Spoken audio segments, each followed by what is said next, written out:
to earn profit with purpose. This podcast episode is all about my experience with social entrepreneurship, what all I've learned from it, and also why I love it so much.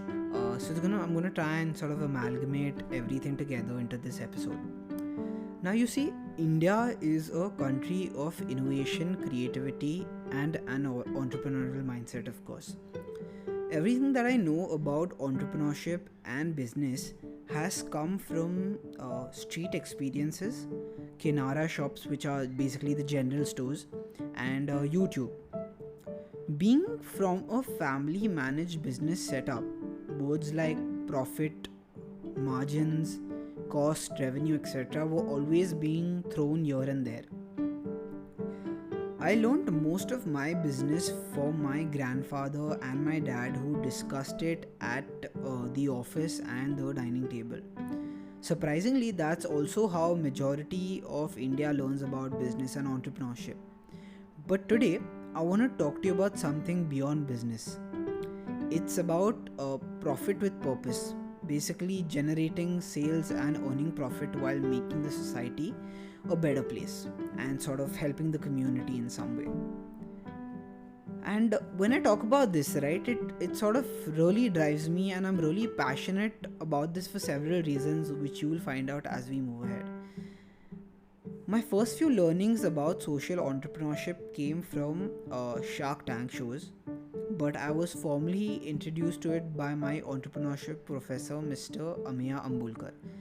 He taught us so much about different models in this space, like one for one, how the company Tom's works when they donate one pair of shoes in Argentina to school going kids for every one pair that you purchase from them. Then the model where affluent clients pay for low income clients like Arvind Eye Care. And then companies like Miracle Couriers that are hiring the deaf and dumb to make deliveries for their company. My first ever experience with social entrepreneurship on ground came in the summer of 2018 when my friend Mridula and I met with Dr. Hoskote. Now he was a food technologist who had some great ideas around formulating new recipes and experimenting with food. Our idea was to dehydrate vegetables and fruits and make nutritious chips out of them so that we could provide them to government schools where the kids could sort of enjoy them as well as get the nutrition in their midday meals. We spent a lot of time trying to formulate these chips and get the taste right, but due to cost, time factor, and a lot of other difficulties, we sort of couldn't pursue the idea. It was at this moment that I realized that an idea, right, in this space should be lean, and in general in business should be lean as well, which basically means that you should be able to sort of start with zero expenses and try to get sales from day one, because as Mark Cuban famously says, that sales cures everything and basically is the lifeblood of any business. I struggled to find ideas post this experience for a while and was in search of my true passion like so many other entrepreneurs, but only to realize that when I ran behind an idea and tried to find my true passion to make it work, it was never possible, because I feel all ideas are actually taken and you need to rather find an opportunity that you can exploit from day one. And surprisingly, what happened is finally a few months back, now my first experience with the social entrepreneurship was back in 2018, but a few months back, because I've been so at it researching and just keeping my mind open to it, I stumbled upon something super interesting.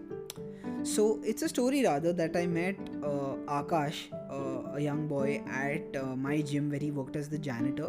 He was struggling to make ends meet and was actually pursuing a career as an actor here in Mumbai, and he came from the small village of Danu. So I stumbled upon a few pictures that he had taken, which he showed me on his phone, that he had actually taken from his DSLR camera, which he had bought after years savings.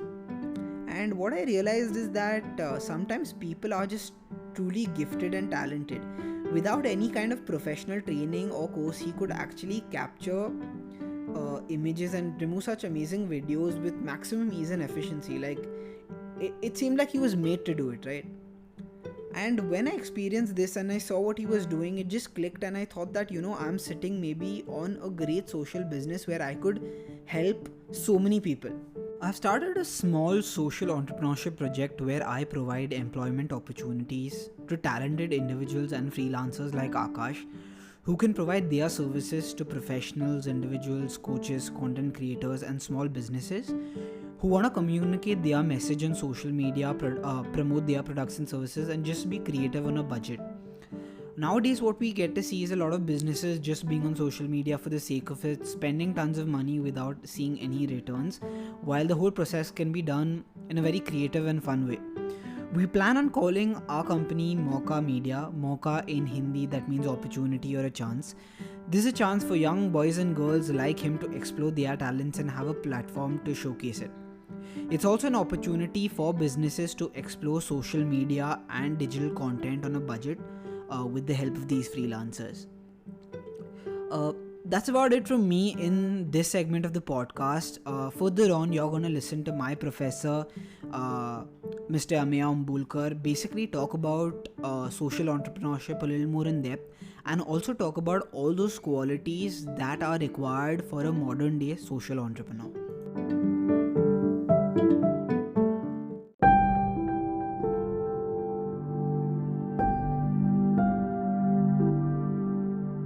Social entrepreneurship at the very core explains the idea that business can be one of the powerful tools to solve the problems of the society.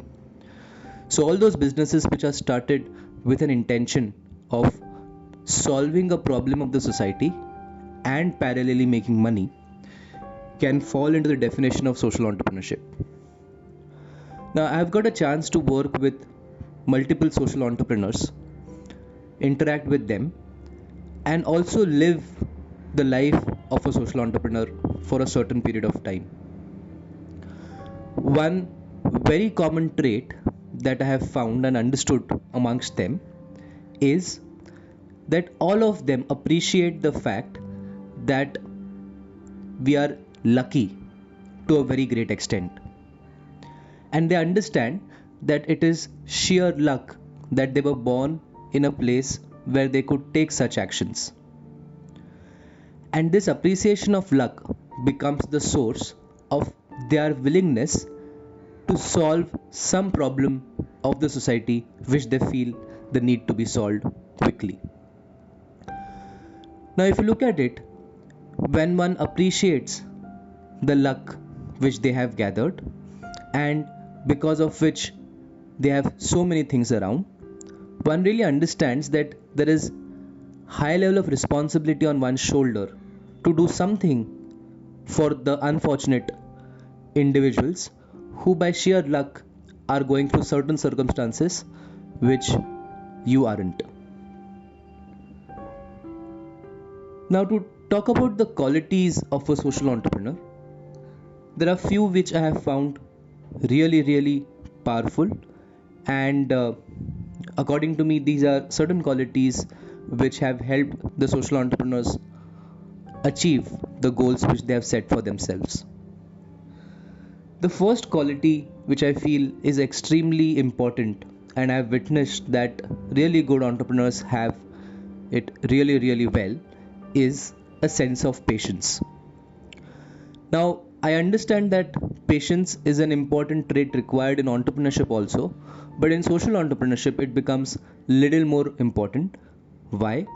Because there are so many variables which that entrepreneur has to manage while running the business. In a general enterprise, more or less the goal is to create value for the customer, and the story ends there. But in a social enterprise, while the aim is same, that to create value for the customer, there are so many other variables which would make this difficult. Variables such as price, variables such as understanding about the problem, variables such as involvement of so many different stakeholders, and many more. Now, because there are so many variables influencing the work of the social entrepreneur or the social enterprise, patience become a prerequisite. Patience to be able to see the results, patience to be able to actually see the value that you are creating, and patience to be able for the world to appreciate that the value is being created by the social enterprise. So, in a nutshell, patience become super important for an individual who is considering to start or work with a social enterprise. Now, the second quality or capability or trait, if you may call it that way, for any social entrepreneur is ability or willingness to go to the really roots of the problem. Now, many a times you may realize that hey, this is a problem which the society is facing and it needs to be solved. But only when you go extremely deep, you understand that hey, this on the surface level, what I just saw was just a symptom. But when I went really, really deeper, I understood the cause to be totally different. For example, you may say that okay, so many people in our country, there are so many schools, and the government has managed to take each school, have every school in every village, but yet English education is not so well defined and hasn't created any impact. Now, if you look at it, every village will have a school, and each school has English as a subject, and yet you don't find kids from these villages having the ability to read, write, and understand. Now, you may say that okay, this could be a failure of the system. That it is possibly that uh, the curriculum which has been designed is not really great. But you know what? The problem is much more deeper. A child going to a government school has no access to English beyond that half an hour class which he or she sits for. Now imagine you are in a place where you're trying to learn French and you have exposure to French only for 30 minutes, and remaining 23 and a half hours there is zero French in the background. Do you really feel that you will be able to pick up French that very easily? So overall, what I'm trying to say here is that the entrepreneur needs to have the willingness to go deep into the problem which he or she trying to solve, because very soon they will realize that okay, what they initially thought was actually just a symptom, but the cause is much deeper. And finally, the last quality which I feel is extremely crucial, and I've seen in really successful social entrepreneurs this quality to be very much visible, is the quality of high level of gratitude. And let me explain what I mean by that. When a social entrepreneur is working in a community, he is actually solving some problem, or she is actually solving some problem of that specific community. And it is very obvious for that entrepreneur, or for that matter any individual, to expect a sense of gratitude from the people to which he or she is serving. Now, really good entrepreneurs actually don't expect this gratitude from anyone, or rather they are grateful that they have got a chance to solve a problem which is difficult enough. Now you may wonder, why should not I be grateful for the community? Because if I'm helping that community, I should expect them to be grateful for the activities that I'm doing. But friends, that community never came to you and said that hey, please solve this problem. For example, let's say I am developing a curriculum which will help teachers to teach English in the rural areas, and the kids will learn English to learn to read, write, and comprehend English. Now I may expect the villagers to be very thankful to me, but you know what? This expectation could lead to a lot of dissatisfaction in the long run, because you may realize that you are putting in really hard work and the villagers are not turning up, kids are not turning to school, teachers are not using the curriculum that you have made, and you may feel frustrated that hey, I am doing so many things for them and they don't have an iota of gratitude for me. But really good entrepreneurs think the other way around. They say that okay, this problem that I've chosen was due to my motivation of wanting to do something for the society. The society never came and said that hey, please solve this for us. The society would continue to work in the way it would otherwise. So it was I who felt that this problem needs to be solved, and it was I who felt that, hey, if I solve this problem, I'll be really happy and feel satisfied that I did something for the society. And hence, friends, one of the important qualities of a social entrepreneur is to be grateful that he or she got a chance to work on a very difficult problem. And if that problem gets solved, he or she will feel good about his or her intellect, hard work, and intention. So, gratitude towards the problem and the community is a must. If it's the other way around, you are planning to be dissatisfied and come across many instances when the community is not going to be grateful for what you are doing. Social entrepreneurship has been really close to my heart, and I really feel that business can be a super powerful tool to solve really grave problems which our society is facing. And when you solve those problems, or when you even progress in solving those problems, the sense of pride which comes out of that, and the sense of feeling good, if you may call it that way, that comes out of that is immeasurable.